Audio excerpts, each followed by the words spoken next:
사무용 가구 회사 시디즈 2022년도 1분기 실적을 스루풋 회계로 분석을 해서 매출 계획까지, 연간 매출 계획까지 예측해 보는 것으로 진행하겠습니다. 아래에 나와 있는 대로요, 참조해 주시면 감사하겠고요. 내용이 좋으셨다고 생각되면 구독, 좋아요 부탁드리겠습니다. 그리고 1.5 배속 보시기를 하면 편하실 것으로 생각됩니다.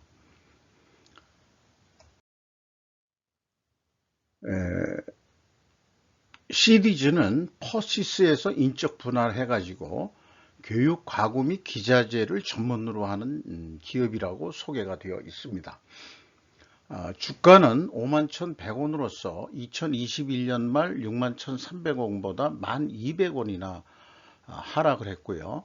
장부가격 대비 137%로서 아직까지 장부가격 이상으로는 시장에서 대우를 받고 있습니다.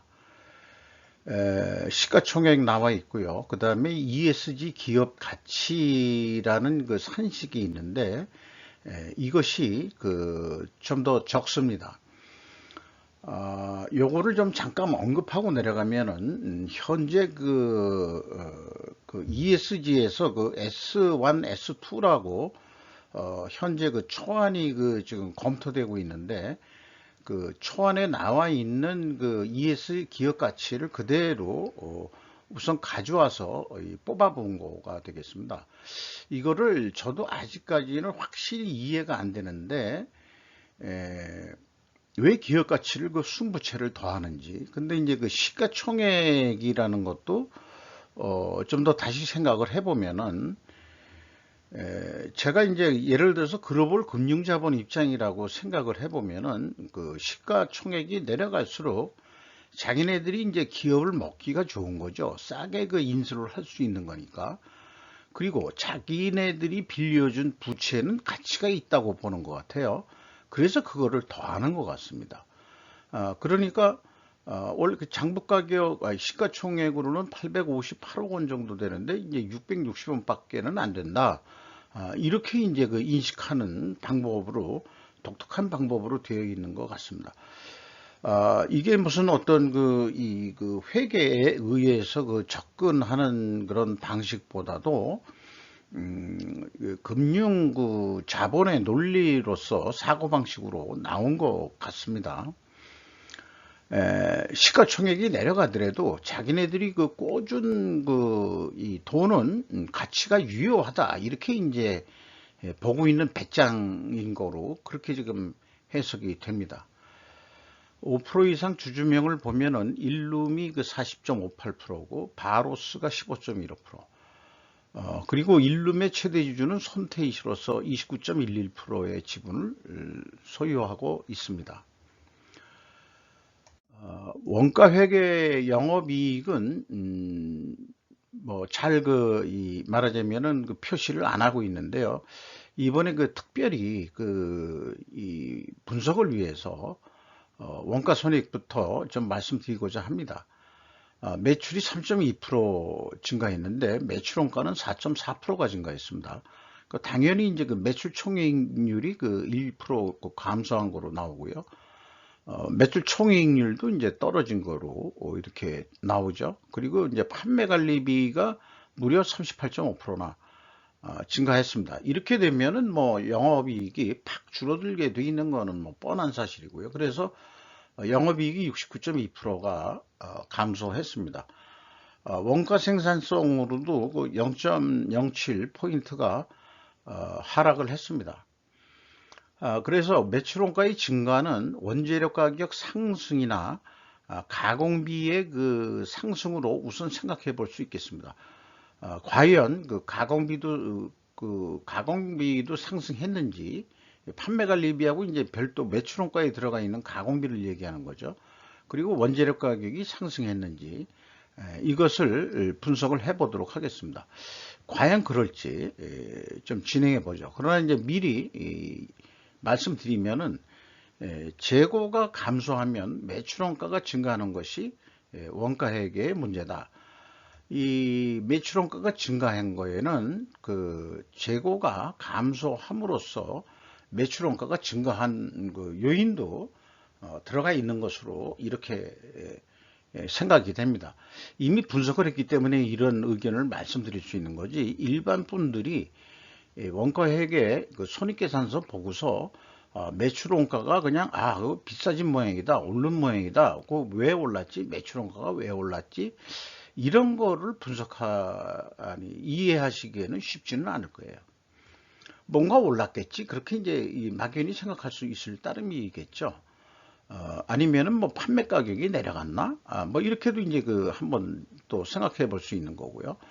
원가 회계는 영업이익이 69.2%가 감소했다는 게 이제 주요 핵심이겠습니다. 매출이 증가하면 했음에도 불구하고 그 영업이익은 줄어들었다. 요게 이제 또 요약해서 드릴 수 있는 말씀이겠죠. 그래서 회사가 그 공시한 그 매출원가 내역이 있습니다. 제품 제조원가 따로 뽑고요. 제품 그 매출원가, 그 다음에 상품 매출원가 이렇게 따로 뽑아서 합계액이 562억 원이 되겠습니다. 또 이 기업이 이 주석 데이터들을 모두 그 문자 속성으로 입력을 해서 제가 할 수 없이 일일이 손으로 숫자 속성으로 다시 입력한 내용이 되겠습니다. 뭐 이런 것부터 좀 짜증나게 만들어요. 그래서 왜 이 재고자산 명세 주석을 생략을 하고 있을까? 이런 거로 좀 의문이 듭니다. 충분히 할 능력이 있으면서도 좀 생략해도 된다. 분기보고서에서는 뭐 그런 조항이 있는지 몰라도 어차피 뭐 이런 여기에서 기초제품이나 기말제품을 필기할 정도라면은 이미 그 재고자산 명세는 작성할 그 데이터는 충분히 가지고 있을 거예요. 조금만 더 좀 성의를 내주면은 될 텐데 그런 거를 안 하고 있다는 게 좀 문제일 것 같습니다. 그래서 이거를 분석하는데 대기업보다 이런 소기업이 분석이 더 시간이 좀 많이 걸리는 게 조금 좀 짜증이 납니다. 그러니까 매출원가 내역 데이터를 이용해서 이제 제가 이 수평 전개로 제품과 상품의 이 분기 재고와 이 2021년 말 재고 요거를 이렇게 표현을 해가지고 증감액을 이렇게 도출해 냈습니다. 그리고 여기에 이제 그 제품 제조 원가라고 표현되어 있는데, 제품 제조 원가는 여기서는 총 제조 비용은 아닙니다. 제공품의 그 증감액을 가감해야 총 제조 비용이 또 별도로 있겠습니다. 그래서 재고자산 그 명세가 공개되지 않았기 때문에 제가 이거를 좀 억지로 아니요 맞춰 본 것인데요. 아까 재고자산 명세가 안 돼 있어 가지고 일반적으로는 그냥 재고자산 명세가 공개가 안 됐을 경우에는 재무상태표에 그냥 전체 재고자산액의 증감액을 적용해서 손익을 그냥 분석해 버리고 마는데, 그러나 제 스스로도 마음에 이게 좀 수용하기가 어렵습니다. 왜냐하면 비용의 선곡적 분류 데이터는 공개를 했고, 거기에 재고자산의 변동액이 전체 재고자산을 범위로 하고 있지 않기 때문이라는 게 이제 눈으로 보이기 때문에 그렇습니다. 그래서 요거 상품 제품은 매출원가 내역에 의해서 가져온 거 그대로 따온 거고요. 그 다음에 이제 제공품이 있는데, 요거는 이제 연간 사업 보고서에는 재고 명세가 있거든요. 그래서 요거는 가져오고 금액은 다 일치하는 거고, 또 이 회사의 경우에는 2021년도 말 재고는 숫자 입력으로 되어 있는데, 또 2020년도 거는 문자 속성으로 입력이 돼서 이것도 다 일일이 입력을 했습니다. 그래가지고 제공품을 할 수 없이 빼고 WCAI를 적용하는 것으로 이렇게 했습니다. 그래서 약간의 분석 오차가 발생할 수 있을 거예요. 이 제공품을 반영을 안 했기 때문에. 이것을 우선 이제 말씀드리고 넘어가겠습니다. 나름대로 이렇게 그 WCAI까지는 어떻게 오차는 있겠지만 제공분 때문에 나름대로 증가맥을 이렇게 뽑아 볼 수 있었습니다. 비용의 성격적 내용에 와서 그 회사는 그 A를 그 제품과 제공품의 변동으로 표시하고 있습니다. 따라서 여기에는 상품이 안 들어가는 거죠. 그리고 이제 원재료의 사용이 나와 있고, 그 다음에 상품의 변동이라고 해서 여기 또 표시가 되어 있는데, 이걸 다 합치면은 이제 매출원가 재료비가 되겠습니다. 근데 이 상품의 변동이라는 개념에는 상품의 증가액이 A에 포함시키고 C는 그 상품의 매입액이란 표준 기재 방식으로 해야 되지 않겠냐. 요게 이제 포함되어 있는 것 같습니다. 그 상품의 증가액과 상품의 매입액이 포함된 것으로 이렇게 되거든요. 그러니까 이렇게 표준적이지 않은 방법으로 해가지고 정보 이용자들을 헷갈리게 만드는 그런 이 수준 낮은 공시 내용이라고 저는 그렇게 이제 진단을 하고 싶습니다. 매출원가 재료비가 5.5% 증가를 했고요. 운영비용은 20%가 증가를 했습니다. 판매관리비는 이제 38.5%가 증가를 했죠. 그래서 운영비용은 증가된 것을 확인할 수 있겠습니다. 물론 이제 매출원가 재료비도 상승 5.5% 상승한 거로 또 확인이 된다 할 수 있겠습니다.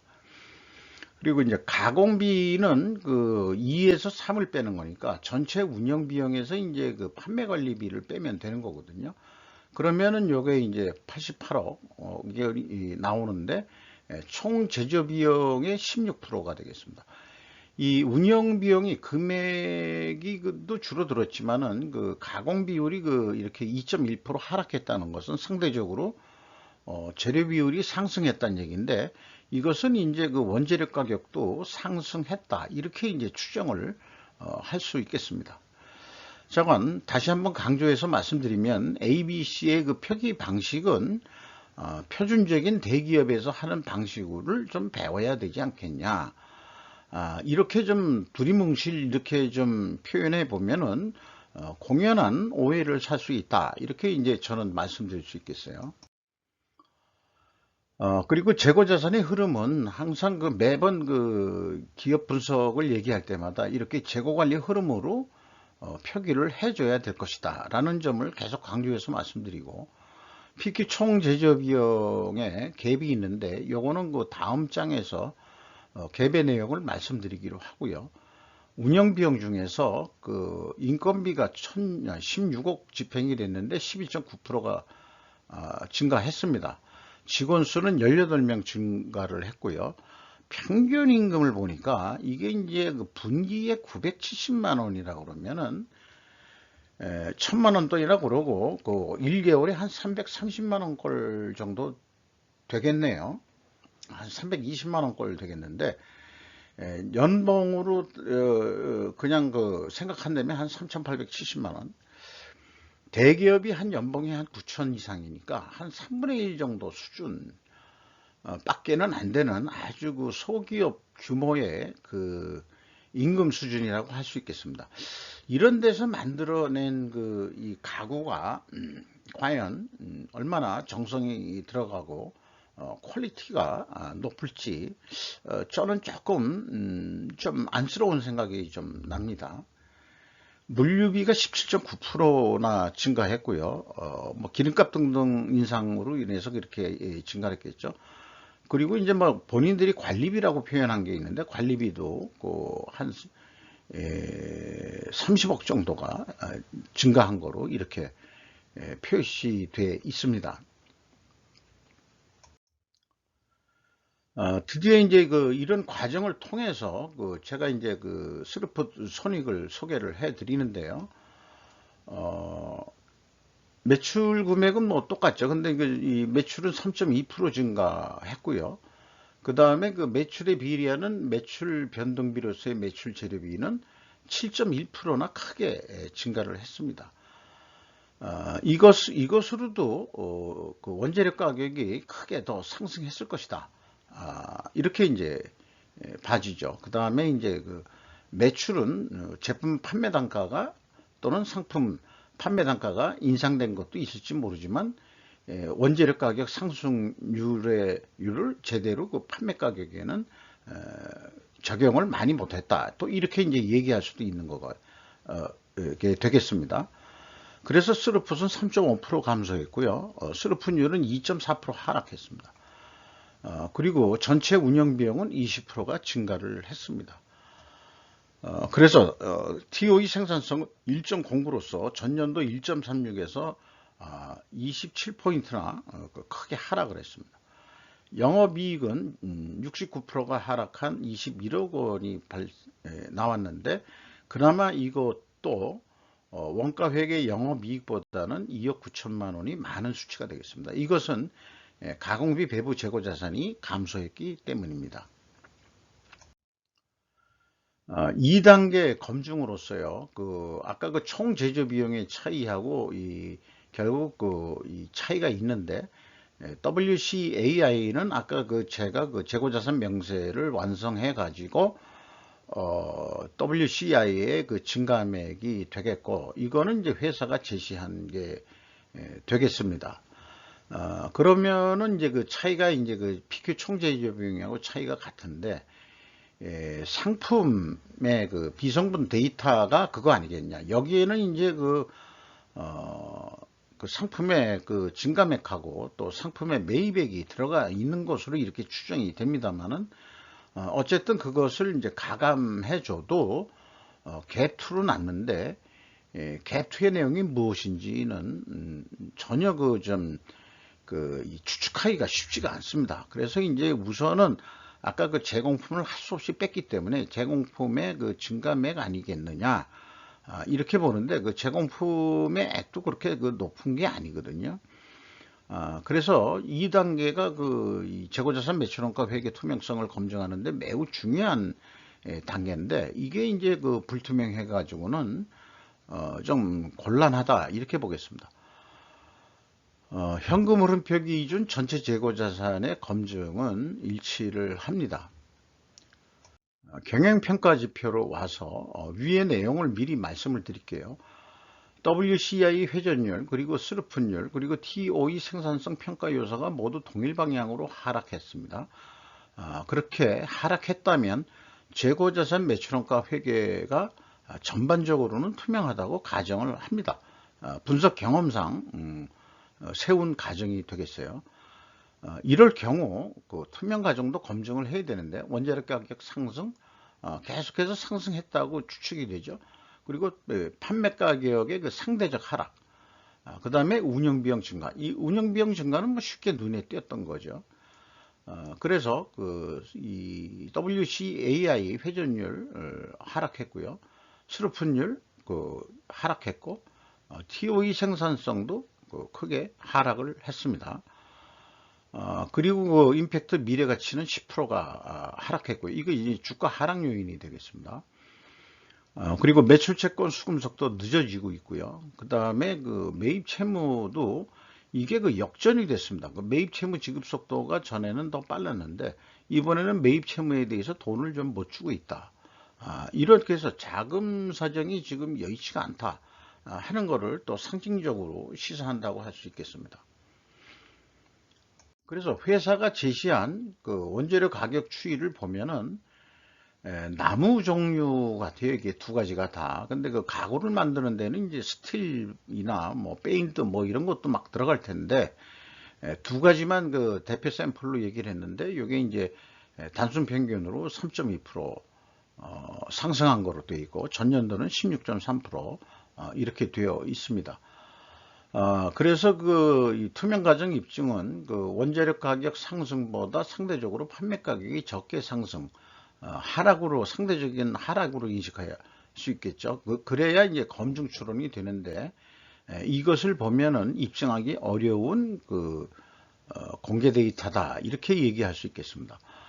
주요 제품 가격을 보면은 대부분 상승을 했는데 단순 평균으로 9.4%거든요. 그러니까 이 손익 내용을 합리적으로 원인이 뭐냐 해서 우리가 추론했던 것은 원재료 가격도 상승됐고 제품 가격도 상승했겠지만 원재료 가격 이하로 제품 가격이 상승했을 거라고 이렇게 추론한 거 아니에요? 근데 이제 확인을 해 보니까 제품 가격이 더 올랐다 이게요. 그러니까 이제 안 맞아 떨어지는 거죠. 그래서 이게 투명 회계가 검증이 되냐 그러면은 반만의 성공이다 이렇게 얘기할 수 있고요. 또한 이 공시 데이터의 신뢰도도 좀 떨어지는 거 아니냐 하는 의견까지 좀 낼 수 있겠습니다.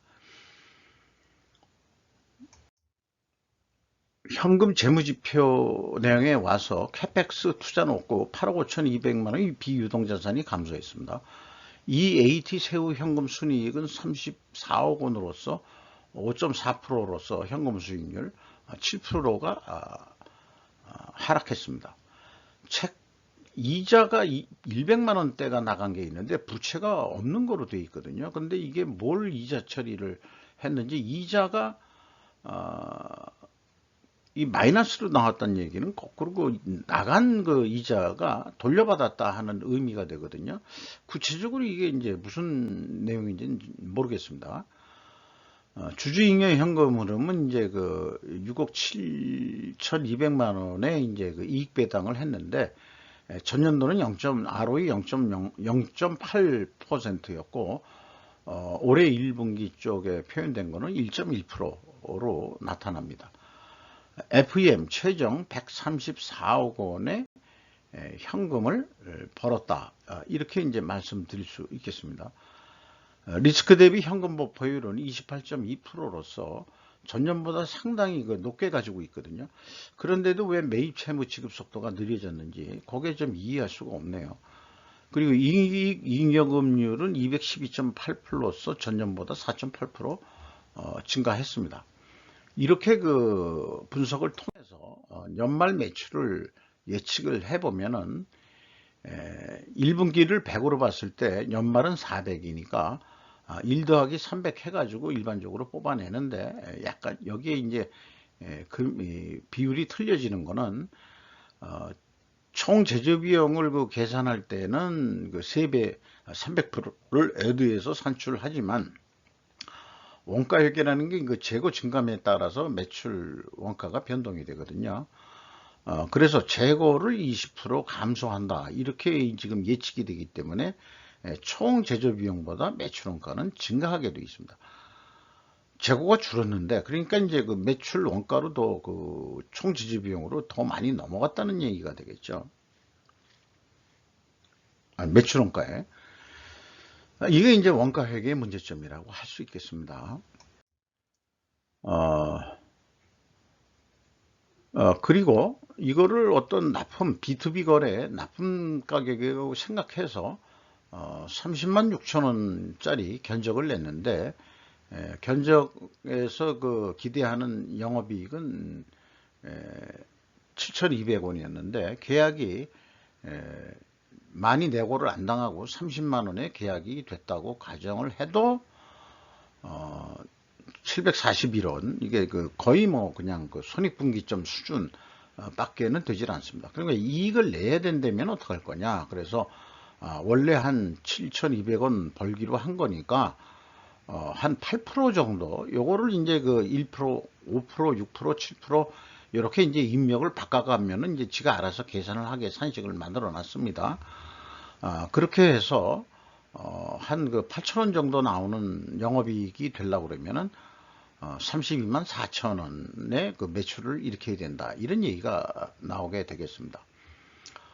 이 경우에 생산 재료비는 7%고 가공비는 1% 증가하는 거로 요 비율을 그대로 적용해 가지고 산출한 금액이 되겠습니다.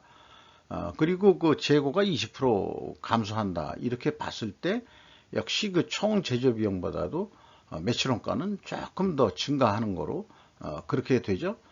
그래서 8% 매출을 증가하더라도 매출 이익은 뭐 기대치 이상보다는 한 8천원 밖에 영업이익이 나지 않는다, 이렇게 되겠습니다. 재고 감소 시 매출원가는 총 제조비용보다 많아집니다. 이런 것이 판매 가격 인상을 부추기는 원가 회계에 바람직하지 않은 손익계산 방법이라고 저는 말씀드리고자 합니다. 그리고 덧붙여서 만약에 매출 증가가 판매량 증가가 아닌 판매 단가 인상이라면 원가 회계는 인플레를 조장한다고 볼 수 있지 않을까, 그렇게 생각이 드는 거죠. 또 재고가 증가해도 감소하면은 또 매출원가가 또 증가하지 않습니까? 그러니까 생산을 더 못했어도 어쨌든 원가 회계라는 로직이 재고가 증가한다면은 또 판매 단가 인상이 아니라면은 인플레를 조장하는 거 아니냐, 매출원가가 증가하기 때문에 이런 생각을 해보게 됩니다.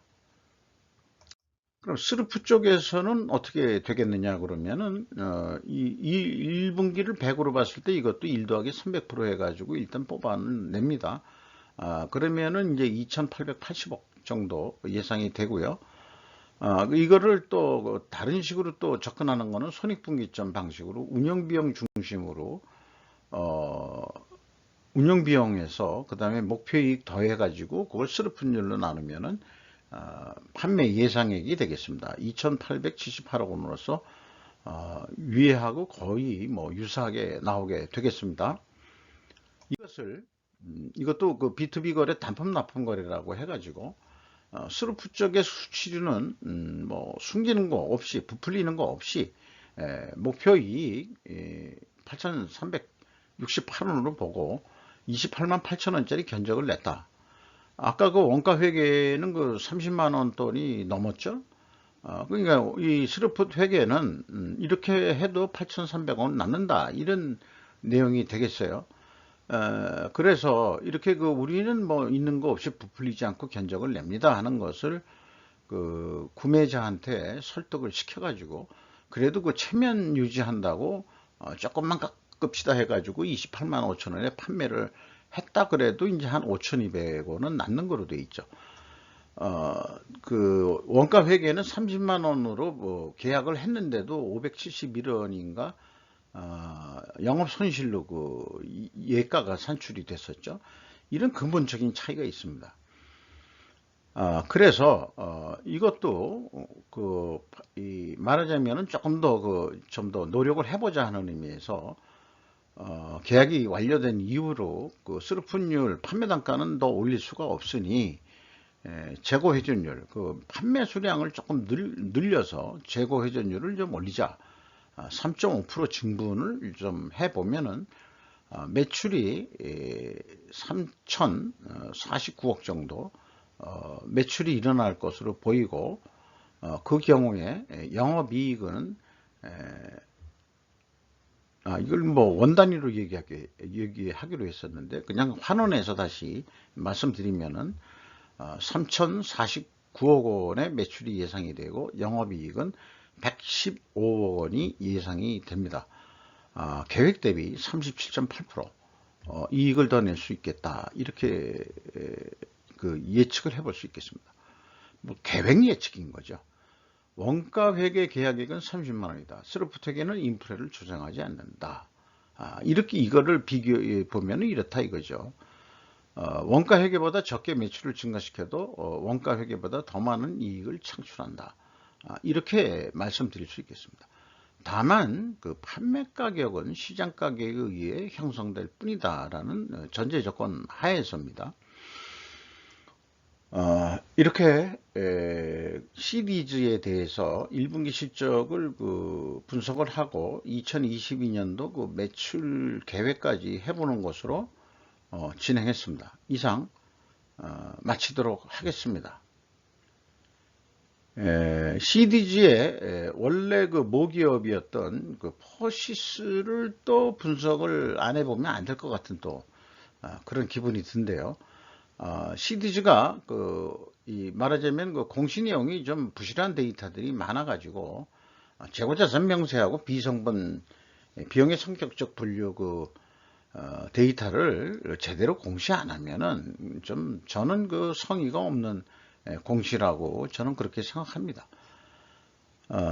이상 마치도록 하겠습니다.